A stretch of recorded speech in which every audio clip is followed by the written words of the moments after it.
자, 그리고 오늘의 마지막 정치학 토픽입니다. 차기 대권 다크호스 누굴까? 세계 최고 IQ 미망명. 자, 어쨌든 이 국민의힘에서 좀 새로운 바람이 불어야 되죠. 바람이 불어야 되는데 일단 이 말씀 먼저 드리죠.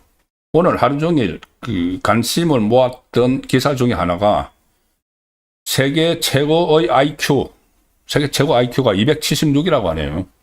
IQ를 가진 김영훈 씨가 한국 땅에서 살 수 없다.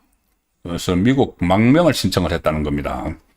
일단 김영훈 씨를 소개를 드리면은 한국 기록원 그리고 세계 마인드 스포츠 위원회에서 IQ 최고 기록 보유자로 인정받았다.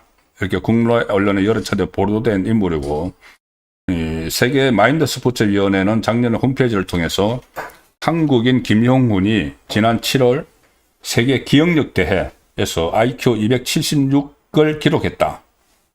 그리고 한국 기록원에 따르면은 김영훈 씨는 2018년 12월에 웩슬러 지능검사 만점 이런 여러 가지 어쨌든 천재로 평가를 받고 있다는 인물입니다.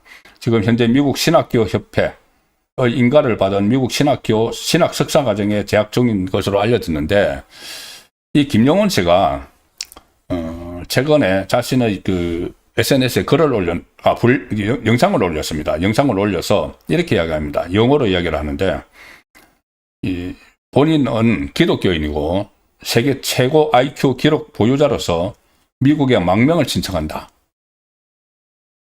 이유가 뭐냐? 기독교 성경의 진리를 억압하고 선조들이 지켜내려 싸운 자유를 배반하는 친북 좌파 정부가 지배하는 한국에 더 이상 머무를 수가 없다.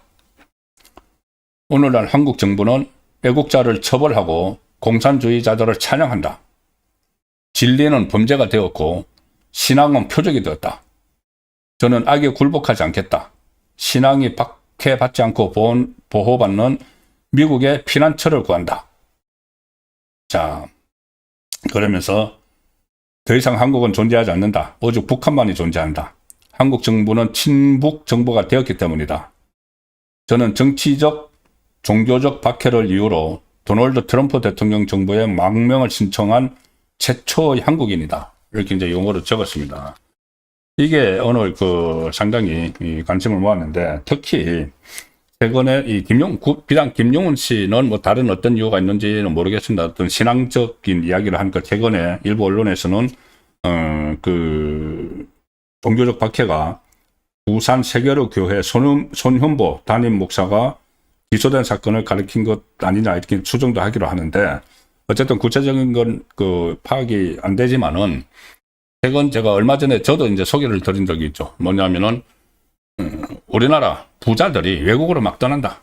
그 전부터 이제 그런 추세가 있었는데, 이 부자라고 하면 중견기업인들 이런 사람들이죠. 대기업 총수는 아니고 이런 사람들이 외국으로 돈을 가지고 다 이제 투자 이민 같은 것을 막 간다고 제가 소개를 드린 적이 있는데, 특히 중대재해법 같은 거 노란봉투법이 발효가 되고 나서 그게 또 속도가 빨라졌다. 그러니까는 한국을 탈출하는 이런 행렬이 이어지고 있는데, 지금 김영훈 씨가 세계 최고 IQ를 가지고 있다고 공인된 김영훈 씨가 한국에서 살 수 없어서 미국으로 망명 신청한다. 이 기사를 소개를 드리고 있습니다. 자, 어쨌든 이 탈출을 하지 않는 나라, 우리나라 유능한 인재들이나 기업인들 또 청년들이 탈출을 하지 않는 나라를 만들어야 됩니다. 만들면은 어쨌든 정치 환경이 다 바뀌어야 되죠. 그래서 다음 대선이 언제 있을지 모르지만은 다음은 누가 대통령 감일까 이런 분석들이 계속 나오고 있습니다. 저도 정치부 기자 생활 오래 했는데 제가 88년부터 했습니다. 그래서 대통령 선거를 상당히 여러 번 제가 취재를 한 경험이 있는데, 이재명 정권처럼 이렇게 초단기에 다음 대권 주자 이야기가 나오는 것은 상당히 이례적입니다. 그만큼 이재명 정권이 불안하다는 이야기가 되는 것이죠. 불안하고 또 사실 언제 또 대선이 열릴지 모릅니다. 조기 대선 우리 생각보다 더 빨리 열릴 수가 있습니다. 제가 모대에서부터 계속 말씀드렸다시피 이재명 재판 재개 이게 지금 4, 5개월 만에 이렇게 확 불붙으리라고 생각 안 하는 사람들이 많죠. 우파 진영 안에서도. 그런데 워낙 이재명이 안고 있는 이 불안정성이 워낙 심각하고 크기 때문에 이런 상황이 벌어지고 있습니다. 그럼 이게 나중에 조기 대선이 생각보다 더 빨리 열릴 수도 있다는 것이죠. 왜 보수 우파 정권만 계속 중간에 그만두는 상황이 있으라는 법은 없죠. 자, 어쨌든 그래서 이 여러 가지 자기 대권 이야기가 나오고 있는데 현지일보가 계속 이 조사를 하고 있습니다. 코리아 정보를 채취하고 조사한 건데 제가 범보수 우파 자기 대선 주자 그리고 좌파 대선 주자 적합도 조사 내용을 소개해 드리면서 좀 이외의 인물을 말씀을 드리려고 합니다. 우선 제가 범보수 자기 대권 주자 천지일보 그래픽을 그대로 소개를 드리겠습니다. 자, 천지일보가 조사를 한 겁니다. 보수 성향 대통령 후보 적합도. 보수 성향 대통령 후보 1위가 장동혁 15.9, 그 2위가 한동훈 11.5, 3위 오세훈 6.6. 자, 그 다음에 이진숙 전 방통위원장이 들어갔죠. 5.6. 그리고 김문수 전 후보가 5.5. 비슷합니다. 그 밑에 신동욱 의원이 지난번에 이어서 2번 연속 포함이 됐습니다. 3.4%. 신동욱 의원이 이번 국감에서 상당한 좀 관심을 받았습니다. 좀 절제된 표현을 방송 앵커 출신이죠. 절제된 표현을 사용을 하면서도 핵심을 짚어서 질타를 하는 그런 모습들이 좀 많은 이 관심을 받아서 3.4%를 지지를 받았습니다. 보수 성향 대통령 후보 적합도. 그런데 저 안에 있는 저 부분은 이 모든 응답자죠. 그러니까 국민의힘을 지지를 하는 응답자 플러스 다른 당을 지지하는 응답자까지 다 이제 그 응답자들에게 보수 성향 대통령 후보는 누가 적합하느냐 물었을 때 저렇게 나온 것이고, 중요한 것은 국민의힘 지지층이 저 주자들 중에서 누구를 선호하느냐가 중요하죠. 결국 대선 후보 경선을 하게 되면은 거기 국민의힘 지지자들의 그 선택이 가장 중요하기 때문에, 자, 그것을 보면은 국민의힘 지지층 중에서 장동혁 대표가 역시 1인데 36.4%를 받았습니다. 상당히 많이 받은 거죠. 한동훈은 15.6%. 그러니까 저기서는 전체 유권자를 대상으로 해서는 한 4.4% 정도 차이가 나는데, 국민의힘 지지층을 따로 빼서 하면은 36.4 대 15.6, 더블 스코어 이상으로 이기고 저 지지를 더 많이 받는다, 장동혁 후보가. 그리고 그 다음에 오세훈 12.3, 김문수 10.0, 그리고 이진숙 전 방통위원장이 7.1%를 받습니다. 국민의힘 지지층 중에서. 그리고 신동욱 의원이 5.6%. 자, 이런 상황이 나타났습니다.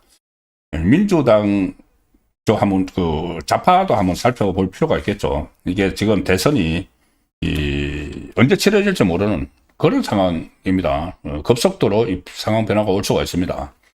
자, 천지일보 같은 조사에서 이제 좌파를 보겠습니다. 진보 성향 대통령 후보 적합도. 이것 역시 민주당뿐이 아니고 이제 국민의힘 지지층이나 다 들어가서 같이 하는 겁니다. 이 김민석이 12.4, 조국이 11.4, 정청래가 7.0인데 김동연이 6.3인데 추미애가 들어갔죠. 추미애 요즘 법사위에서 자충우돌 하는 그 상황이 이제 4.9%, 추미애가 4.9% 받았습니다. 일종의 이 좌파 진영의 다크호스라고도 볼 수가 있죠. 그 다음에 우원식이 4.6%. 그런데 실상은 저 옆에 회색 그래프가 있지 않습니까? 없음 35.7, 모름 13.1, 다 합하면은 48, 거의 50% 정도는 아직 결정을 안 한 겁니다.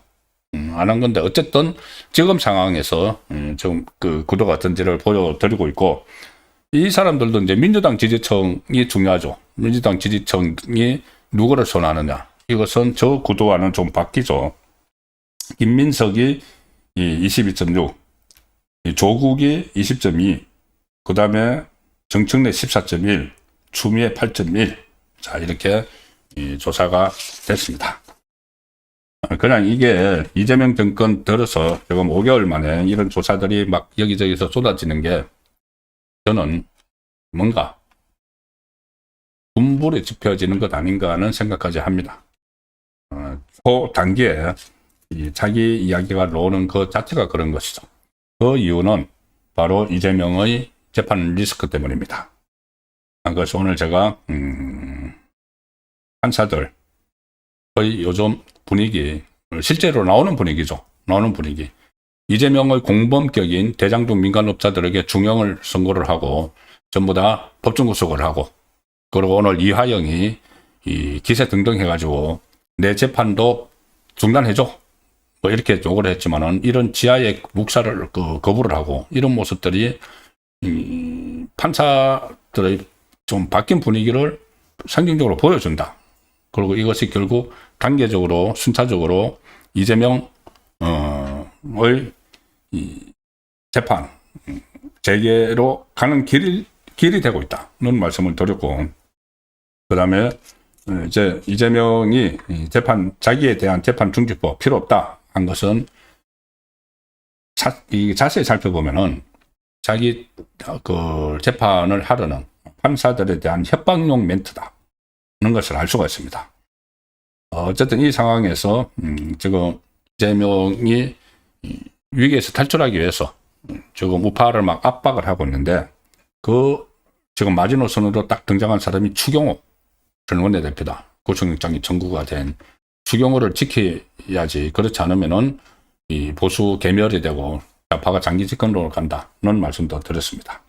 그리고 차기 대권 다코스 이야기까지 오늘 들려드렸습니다.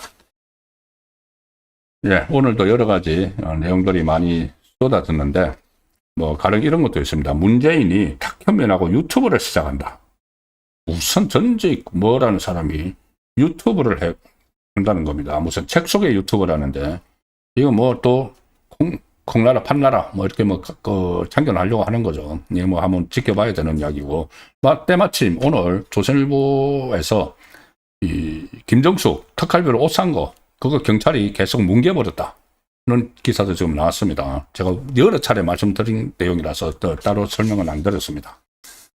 이진숙 전 방통위원장이 자기를 전격 소갑 체포를 했던 영등포 경찰서장을 직권남용으로 내일 검찰에 고발을 한다는 내용까지도 오늘 있었습니다.